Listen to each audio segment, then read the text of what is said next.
আলহামদুলিল্লাহ, আল্লাহর কাছে অনেক শুকরিয়া। প্রথম রমজানটা খুব সুন্দরভাবে আজকে কাটলো। আমার একেবারেই খারাপ লাগেনি আজকে। এই বোতলটার ভিতরে তুমি রোজাটাকে রাখবে, হ্যাঁ? হা করে শ্বাস ফেলাও, শ্বাস ফেলাও, তাড়াতাড়ি বন্ধ করে ফেলো মুখটা।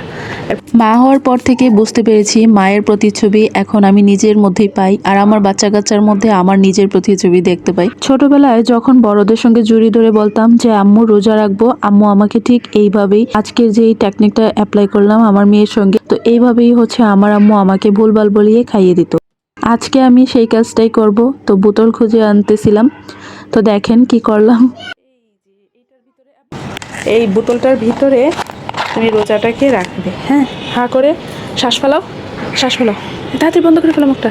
এরপর আবার খাওয়ার পরে করে টান দিয়ে শ্বাসটা নিয়ে নিবা, ঠিক আছে? তাহলে তোমার রোজা হয়ে গেল। তাহলে তোমার যতবার খাবে ততটা রোজা হবে, বুঝলা? বুঝলা মানিক? তুমি রোজা রাখবা? ও মানিক, আমার মানিক। ঠিক আছে, বিসমিল্লাহ, বিসমিল্লাহ বলো। এই ছিল আমার মেয়ের সঙ্গে আমার ধোঁকাবাজির গল্প। আজকে প্রথম রমজানের দিন। আমার আম্মু কিন্তু আমাকে ছোটবেলা অনেকবার এভাবে ধোঁকা দিয়েছে, আর আমরা সহজ সরল মনে এগুলো বিশ্বাসও করতাম। আমার মেয়েটাও এখন খুবই বাচ্চা, খুবই সরল সোজা, তো সে এগুলা বিশ্বাস করে করে খুব সুন্দর করে খাইয়ে নিল। সকালবেলা ভাত যেহেতু খেতে চায় না, খুব তালবাহানা করতেছিল। রোজার কথা বলে বলে ওকে খাইয়ে দিলাম। এক ফাঁকে খাওয়া দাওয়া শেষ করে এখানে এসে কিন্তু আমি ডাল, তারপরে বুট, ছোলা বুটটাকে ভিজিয়ে রেখে গিয়েছিলাম। এখন প্রায় দুপুর হয়ে গিয়েছে, তো আমি প্রিপারেশন নিচ্ছি। আজকে বাসায় গেস্টও আসবে, তো আমি যতটুকু সম্ভব আমার দ্বারা ততটুকু আমি করার চেষ্টা করতেছি। এবার আমি ব্রয়লার মুরগি দিয়ে আজকে হচ্ছে চিকেন বিরিয়ানি রান্না করব। সেই সঙ্গে আমি সব মশলা যা যা দেয়া লাগে সবকিছুই দিয়ে মাখিয়ে হাতে বসিয়ে দিব। তার সঙ্গে আমি তো দেখলেনি লবণ, তারপরে যা যা মশলা লাগে আর কি সবই দিচ্ছি। সব সময় কিন্তু আমি বিরিয়ানির মশলা একটাই ইউজ করতাম, রাঁধুনি প্যাকেট মশলা। তো আজকে একটু ডিফারেন্ট করার চেষ্টা করতেছি, যেন একটু অন্যরকম টেস্ট আসে। এখানে এই যে এই মশলাটা, পিওরের এই মশলাটা আমি আজকে একটু দিব। তো আমি এর আগে কখনো পিওরেরটা খাইনি, শানের মশলাটা খেয়েছিলাম, খুব ভালো লাগছিল। তো জানি না পিওরেরটা কেমন হবে, তো দেখি আজকে দিয়ে কেমন লাগে। আপনাদের সঙ্গে আমি আজকে রিভিউ দিব, বলবো। সব মশলা দিয়ে দিয়েছি। এবার আমি সবগুলাকে হাতে মেখে তারপরে আমি তেলে দিয়ে দিব।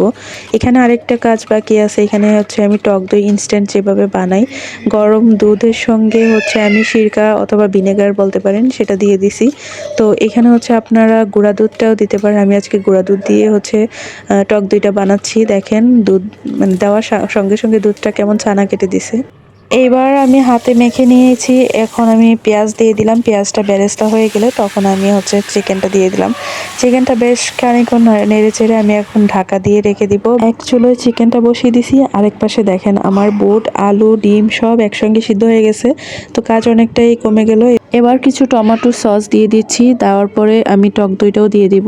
তো দেখেন আমার চিকেনটা কিন্তু প্রায় হয়ে গিয়েছে। এবার একটু নেড়ে চেড়ে পানিটাকে শুকাবো, মানে ঝোলটাকে একটু টানাবো। আজকে প্রথম রমজানে আমার বাসায় গেস্ট আসছে, তো তাদের জন্য আমি পারলে সব করে ফেলতাম, কিন্তু আমার যতটুকু সাধ্য কুলায় ততটুকু আমার করতে হবে, তার বাহিরে আমি তো করতে পারবো না। এবার আমি কিছু কাঁচামরিচ দিয়ে চিকেনটাকে নেড়ে চেড়ে বসিয়ে দিছি। আর এদিকে আমি আজকে আমার অনেক কিছুই করার প্ল্যান ছিল, কিন্তু লাস্ট পর্যায় পর্যন্ত আমি সময়ই পাইনি।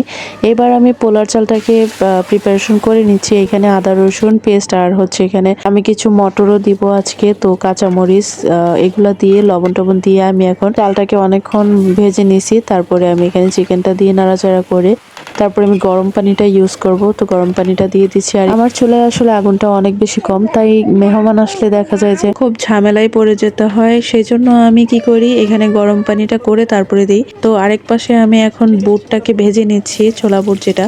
তো ছোলা বুট ভাজার জন্য আমি এখানে পরিমাণ মতো তেল দিলাম। তেল দিয়ে পেঁয়াজ দিয়ে তারপরে আমি এখানে একটু মেথি দিচ্ছি, আস্ত মেথি। আরেক পাশে দেখেন আমার খুব সুন্দর বিরিয়ানিটা হয়ে গেছে। তো নেড়ে ছেড়ে এবার খুব সুন্দর দমে বসিয়ে দিব। দমে বসিয়ে দিলে নিচে লেগে যাবে না, আর খুব ঝরঝরেই হবে। তো এইবার হচ্ছে আমি কিছু মশলা টশলা দিয়ে কষিয়ে নিব। কষিয়ে তারপরে আমি একটু পানি দিয়ে, দেখেন আমি পানিটা একদমই অল্প দিছি। তো তারপরে আমি বেশি করে আলু ভেঙে দিছিলাম। তো ছোলা বুটটাকে একটু বেশি করেই আজকে করে রাখবো, যেন আরও 3-4 দিন আমার চলে যায়। আমি আজকে ডিপ ফ্রিজে রেখে দিব ভাজি করে। তো এইভাবে রাখলে কিন্তু আপনারাও রাখতে পারেন, যখন দরকার তখন শুধু নামিয়ে গরম করে নিলেই হয়ে যাবে।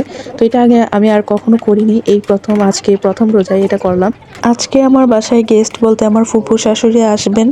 তো তাদেরকে আসলে বলা হয়েছে আমার যেই ফ্ল্যাটে আমরা থাকি সেই ফ্ল্যাটেই ওনারাও থাকে, সেজন্য আমি ভাবলাম একসঙ্গে ইফতার করলে ভালো লাগবে। এই যে আমার ছোলা ভুট্টাও রান্না শেষ, এবার আমি ভোর রাতের জন্য মানে সেহরির রান্নাগুলোও করতে হবে। এখন সেহরির জন্য আমি শর্টকাটে যেটা করা যায় সেটাই করছি, কারণ আজকে বাসায় এতগুলা গেস্টের জন্য রান্না বান্না করা, তারপরে আমার আবার সেহরি রান্না করা, এগুলো আমার উপর দিয়ে মানে অনেক বেশি প্রেশার হয়ে যাবে। ছোলা বুটটাকে আমি এবার একটা বক্সে করে সুন্দর করে ডিপ ফ্রিজে সংরক্ষণ করব। বেশ আমার হয়ে গেল 3 দিনের জন্য, আর কোনো ঝামেলা নেই।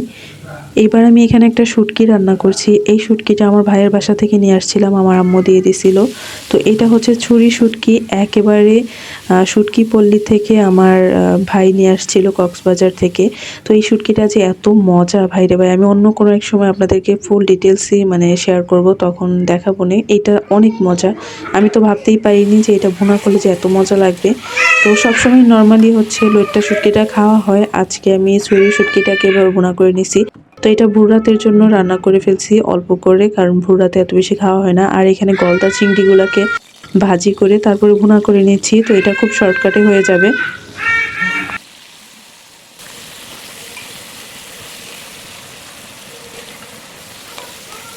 আজকে চিংড়ি মাছটাকে একটু ডিফারেন্ট করে ভুনা করব। তো এইভাবে ভুনা করলে আমার কাছে একটু বেশি মজা লাগে। আমি দুঃখিত আপনাদেরকে পুরো রেসিপিটা দেখাতে পারিনি। এভাবে আলু ছোট ছোট করে কেটে এভাবে ভুনা করলে আসলে খুবই মজা হয়। অন্য কোনো এক ভিডিওতে আবার শেয়ার করব। আজকে করতে গেলে দেখা যাবে আমার ভিডিওটা অনেক বেশি লং হয়ে যাবে। এবার 2-3টা কাঁচামরিচ দিয়ে আমি এখন কিছুক্ষণ ঢেকে রান্না করে নিচ্ছি।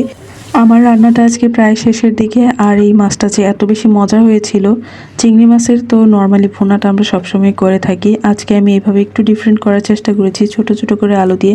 তো এইভাবে করলে কিন্তু ভুনাটা অনেকই মজা লাগে, আপনারাও করে দেখতে পারেন। তো বেশি কিছু আপনাদের সঙ্গে আজকে শেয়ার করতে পারিনি লাস্ট অবধি। আর এখানে দেখেন প্লেট গুছিয়ে এনেছি, তো আমরা এখন ইফতারি করতে বসে গেছি। আজকের ইফতারিতে এগুলাই ছিল, বিরিয়ানি, ছোলা বুট, তারপরে বেগুনি, তারপরে হচ্ছে আলুর চপ, ডিম আলুর চপ, সঙ্গে কিছু ফল ফ্রুট, তো এইগুলাই। আর সঙ্গে তো সালাদ থাকবেই, আর এত দামি লেবু, আর লেবু যে এত দাম বাপরে বাপ। তো লেবু আসলে গ্রান নিয়ে নিয়ে হচ্ছে রেখে দিবেন, খাওয়ার উপায় নেই। তো যাই হোক, আজকে ভিডিওটা এখানে শেষ করছি, সবাই ভালো থাকবেন।